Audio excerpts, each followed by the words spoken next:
Hey, what's going on out there, world? It's your boy Tommy on the spot. Welcome to a very special edition of the Wrestling Drive. We are currently on our cruise into that morning commute, and wanted to jump on here and chat with you guys about last night's Hell in a Cell show. This is our official post-game / reaction review type show of Hell in a Cell 2018. So I wanted to get into all the matches, all the results, everything. Before I do, you'll notice I'm not live on YouTube right now, which is a shame.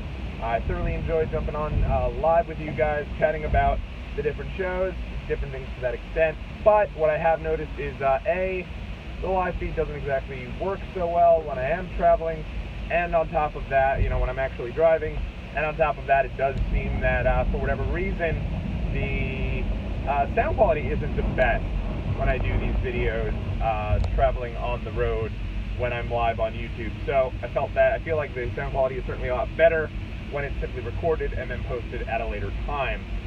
So we're doing it this way. Hopefully I'll be able to jump on with you guys live at a later time throughout the week, but I definitely wanted to get my thoughts in about the show. And I'll say this, Royal Rumble 2018 will always have a special place in my heart.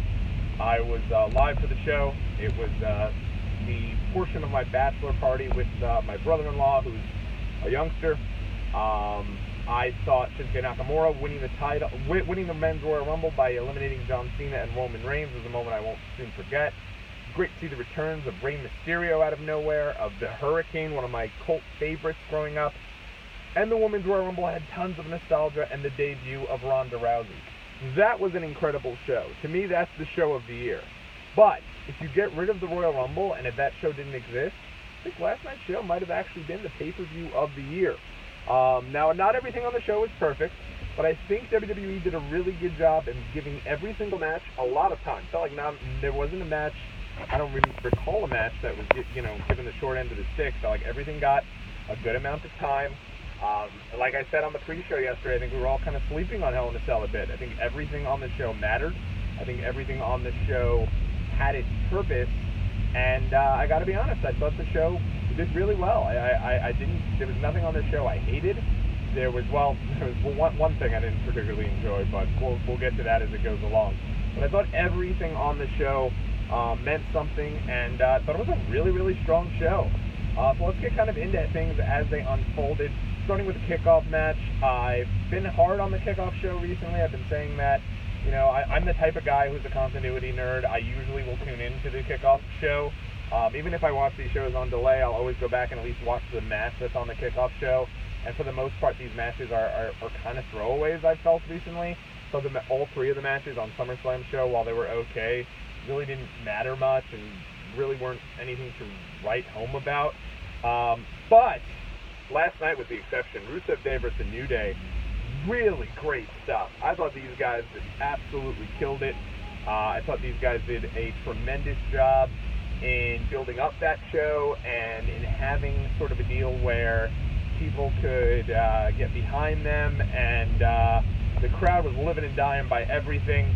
You had Aiden English, obviously the continuation of the kind of the split between Aiden English and Rusev, with Aiden just wanting to get the win so badly for his team, refusing to tag Rusev in, and then obviously not getting it done in the end. And then you obviously had the deal where he's putting on the camel clutch, and the crowd's going completely insane, and they're thinking that, man, Kofi's going to tap, and then the New Day don't tap, and instead retain the titles. I would have liked to see the switch too, but again, that's on the pre-show. There's not as many people that are watching that, so it would have been great to see that match on the main show, and I hope they haven't given up on the team of Aiden and Rusev. I don't want to see them split up. I think there's a lot that can be done with those two guys together, and I really feel like they're doing a good job kind of in, maybe if they wanted to do a deal, they could easily turn this into something where Aiden kind of comes out and just says, like, hey, I want to prove myself to you, Rusev. That's why I didn't tag you in. It had nothing to do with not believing in you. I just want to be able to prove myself, and to kind of keep them going on that burn towards a nice little babyface run. So hopefully that's the direction they go, and they don't just split these guys up, because I do think there's a lot that can come of the run for Rusev and Aiden English. Moving right along, I thought that the opener on the show, Jeff Hardy, Randy Orton, my word, what else could be said? These guys absolutely killed it. I think it was their best match they've ever had. and it was a throwback, man. You'll go back. We can go back years from now on the Watch Along Wrestling podcast. We could watch this match, and we'll be able to do so, on an empty stomach, just because some of the things they did were completely disgusting. Randy Orton put up some pictures on his Instagram last night about his back totally shredded, his leg. He got something removed from his leg. I'm not even sure what it was. Bleeding everywhere of Randy Orton. Then you had the screwdriver spot, which I couldn't even watch with the ear. Oh, it was terrible. It was so gross. But hats off to those guys for doing something different. Obviously, Jeff Hardy, a complete madman. If this is it for Jeff Hardy, and I thought that it might be beforehand, simply because you have Matt now kind of retiring and kind of riding off into the sunset. I do think he kind of deserved a better send-off there. But if it is the end of the Hardys, and that was last night was the end of Jeff Hardy, what better way to end it there? He's wanted to do the Hell in a Cell for a while. He gave us all a huge spot that we won't soon forget. And they just, man, caution to the wind, those guys. They tore the house down. A great match. Probably one of my favorite matches of the show. I can't even say my favorite matches because the first three matches on the show were really well done. But great stuff. And Randy Orton with the win, and they can continue the builds of that Legend Killer 2.0 character as he goes. Probably, I'd assume, I think Orton's going to be the guy soon to take on AJ Styles or Daniel Bryan down the road. So we'll see how that goes. But there's definitely a lot that they're going to be building up for Orton now that he's back on the road full time, it seems, and seems to be much more invested than he has been in probably since he was doing the Wyatt stuff a couple years ago. Next up on the show, probably my favorite moment of the show, Becky Lynch and Charlotte. These guys came out. I predicted yesterday on the pre-show Becky Lynch was going to win the title, and Becky Lynch won the title. Clean, center of the ring, beat Charlotte Flair. Pretty crazy. My wife was losing her mind over it. Was not expecting it whatsoever, and yet Becky Lynch won the title. I now, even though I predicted it, it was a great moment to see, because of the fact that it came out of nowhere. I can't even put it over enough. I was just very, very impressed that WWE pulled the trigger on that. They gave Becky the first win kind of in the series between Becky and Charlotte. Even if they flipped it back and give Charlotte the belt back in a couple of weeks, that's fine. I actually think they probably should do that. You give Charlotte the belt back in Melbourne, and then you can kind of bring, Charlotte, Becky, the conclusion at the Evolution show, and really they should main event with that, and I wouldn't be stunned if they did. I think that those guys had a great match together. They clearly, have been best friends, in the storyline, but in real life are best friends, and travel and train, and the match meant a lot to them. They put a lot into it, and it was a great moment there. Becky Lynch defeating Charlotte Flair, center of the ring for the title, finally getting that chance to shine. I feel like Becky's always been the fourth of the four horsewomen, and it was nice to see her get that spot. I know she was the first women's champion of SmackDown, but it's been mentioned a couple of times that while that is the case, it was because Charlotte was on Raw, Sasha was on Raw. A lot of the bigger women were on Raw when that happened, and Becky didn't, hasn't gotten that chance just to be propelled to the top of the women's division, so it was nice to see her get that opportunity yesterday, and I love that match. That was great stuff. Speaking of matches I thoroughly enjoyed, next up was Seth Rollins and Dean Ambrose against Dolph Ziggler and Drew McIntyre, and these guys killed it. They were awesome. Cannot put these guys over enough. All four men busted their ass. I thought Drew and Seth looked great. Probably the best they've ever looked.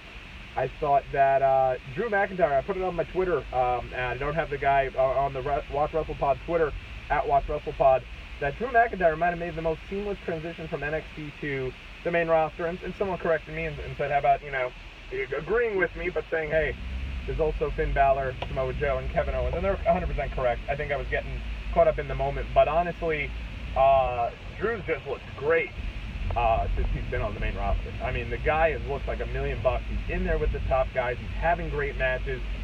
Drew McIntyre can go, man. I mean, this guy's, and you almost forget about the fact that the guy is 6'7", 6'8". He's agile as hell, and he's just a total package. I mean, it's amazing to me that this guy at one point did not get, don't honk me. Fuck are you to honk me?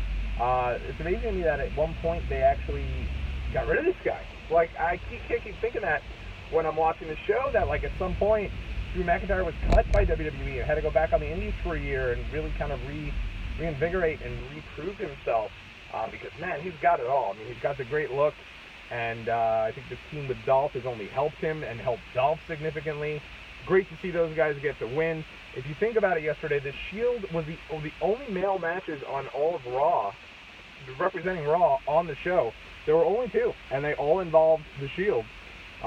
Literally no one else from Raw other than, obviously, Ronda Rousey and Alexa Bliss and the Shield guys. Those were the only ones. So the last thing in the world I wanted was the Shield to be holding up all the titles. I like the Shield, but you don't want that. I feel like if you're going to be shoving the Shield down our throat that much and give them all the titles, you're really running the risk of the crowd turning on Dean and Seth. And I don't think the crowd wants to turn on Dean and Seth. As a matter of fact, I even think they're starting to get a little bit behind Roman with his affiliation with Dean and Seth, the Shield back together.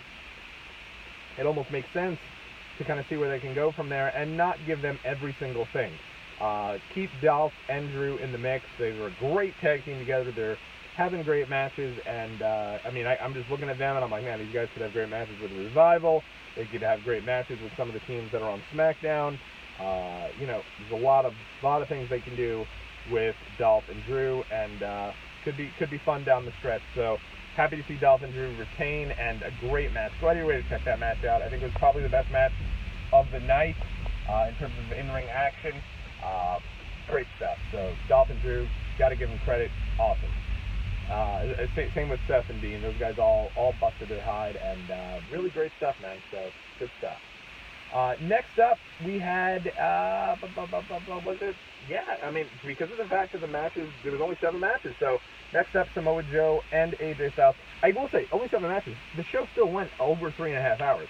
That's how much, and that's, I tell you, a great show. I can go back and watch this show 3-4 years from now, and I'll remember everything that was on the show for the most part. I'll remember a lot of different things that happened on this show, and it'll be good to watch. A show like a WrestleMania even this past year, where we're getting that 6-7 hours, far too long. There's far too many matches. When you start to get the double-digit matches, things blend together, and it's easy to forget about a match that when it ends, you sit there and go, oh, crap, we still have 7 or 8 matches left after this match. So really well done the way the show was put together. Samoa Joe and AJ Styles both had a really good match. These guys have had 2 great matches.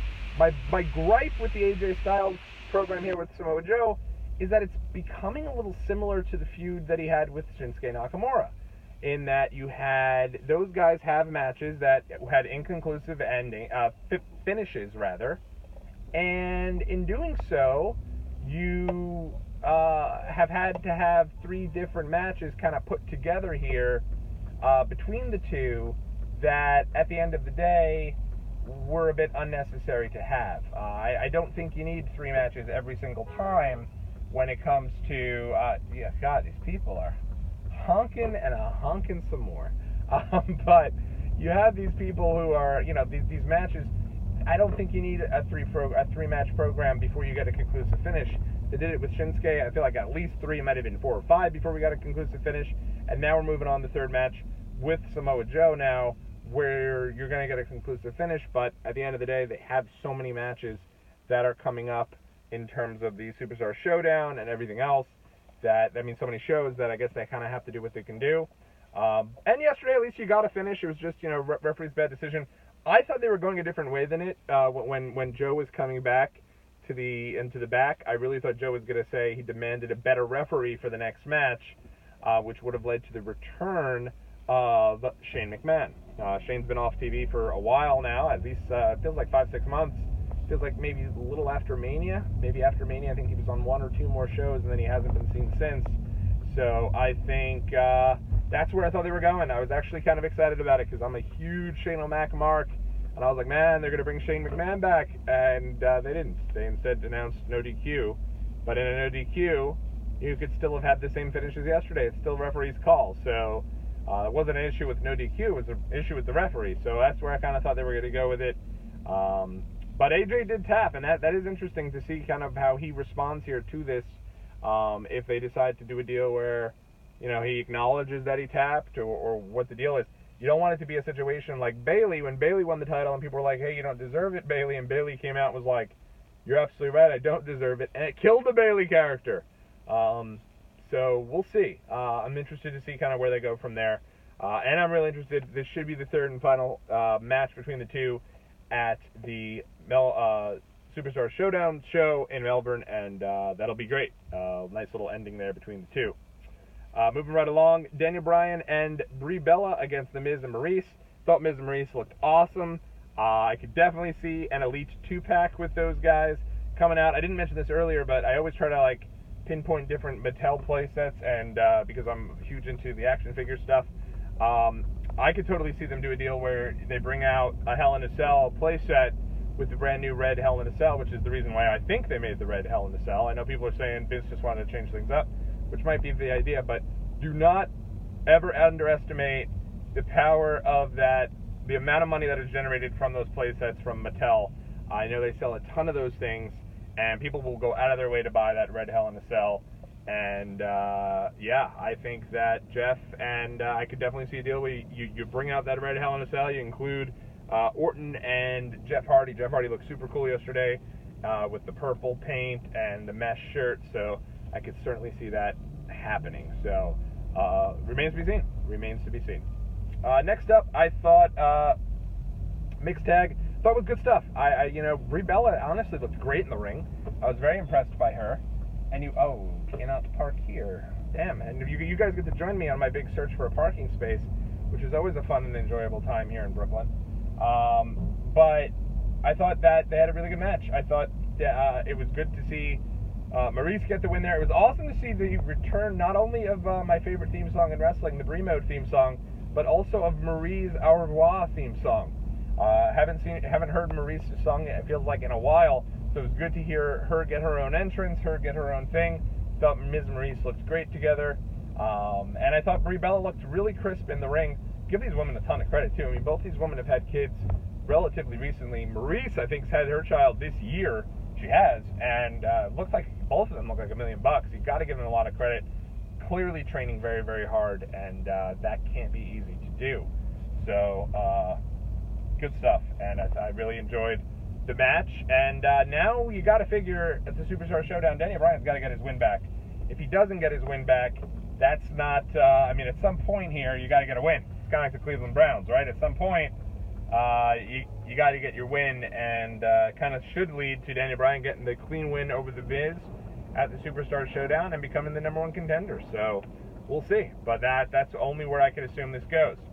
Ronda Rousey and Alexa Bliss. Hey, you know what? I thought it was pretty good. I think that a lot of people hate on Ronda Rousey, but you got to remember, Shayna Baszler right now, she's doing some of the best stuff ever in NXT. When she started, people were hating on her as well. It was just down in NXT, and I thought unjustly because Shayna's incredible.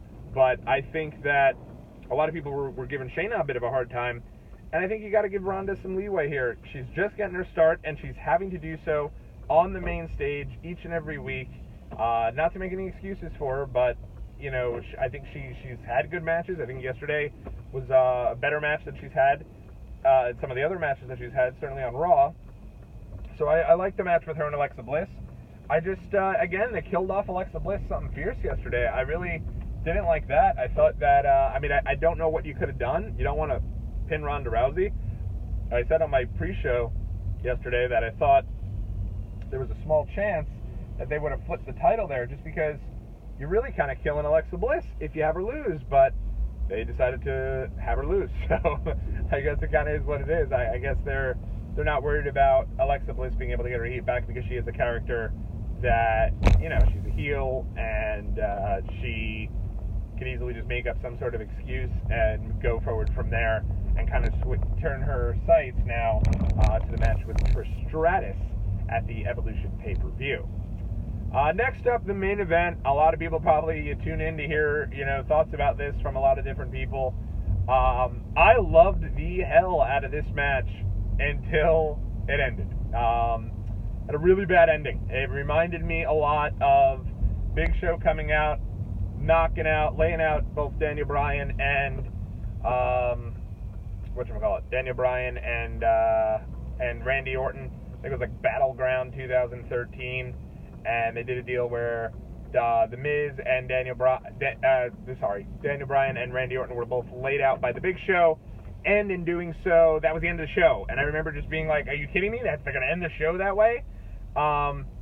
Two different things. One train of thought: please don't be a douche. Go around me. Somebody's not allowing me to do so because he wants my parking space, and that's fine because I'm still going to go try to get said parking space and see how this goes. God bless the background guy. All right, he gave up. Good dude. Good dude.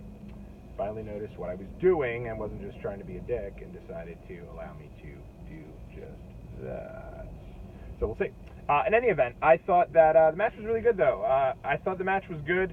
Good to see Brock Lesnar back. I know a lot of people hate on Brock, but I think that he adds to the storyline whenever he's there. And I thought that, hey, it is kind of what it is. I think that Brock being back is surprising. I thought that was it for him after SummerSlam. I know a lot of people definitely hoped that it was. But, hey, if Brock is going to be a part of the show, his matches, they mean something. And who knows kind of where they go. He looks great. He certainly looked like he's getting back into fighting shape. He looked super lean. And I think that it'll be interesting to kind of see where they go with this. I feel like I don't want to see Brock and Roman again. That's the fear that I have, is that we're going to get Brock and Roman again. I'm hoping we get Brock and Strowman, though. I think it would have made a lot more sense yesterday for Brock to come out, cost Strowman the match. Then you would have been able to give the people a finish. And then you could easily have it, hey, Strowman cost Brock the title at SummerSlam. So Brock was coming for his revenge on Strowman. You could have the deal now where those two guys can go have a match somewhere down the road. Winner goes against Roman at a later date, and you could stretch out the next Brock Lesnar, Roman Reigns Braun match until the Rumble, and have you have Braun get a clean win over Brock as well. I think that would have made the most sense. I hated that the finish was thrown out at a Hell in a Cell. It doesn't make any sense. That's lame. I feel for the folks who were there yesterday. I can only imagine the uproar, and obviously they cut out of that real quick. I could imagine the uproar from the folks, when they realized, oh my God, this match has been thrown out. It can't be good, because you go to a Hell in a Cell and you expect a finish. I mean, that's one thing they've given you for years and years and years. Even if it's a screwball finish where Bray Wyatt's running in there and he's doing hocus pocus in the middle of a Hell in a Cell, you're getting the finish. And they even make it clear that the ref's job is just to count the 1, 2, 3. That's the only reason he's there. And, that's tough, man. So, hey, it is what it is. I thought that the match, it's a shame that happened because I thought everyone was out there killing themselves and having a good match. Obviously, with the inclusion of Drew and Dolph again with the Shield, those guys with Dean and with Seth, so those guys were out there killing themselves. They had a nice little bump there between Seth and Dolph, and it was all for nothing because the only thing people remember is the way that it ended. So, but it'll be interesting to see where it goes. We'll be back. Oh, and I wanted to just quickly mention how great Mick Foley looked. Awesome to see.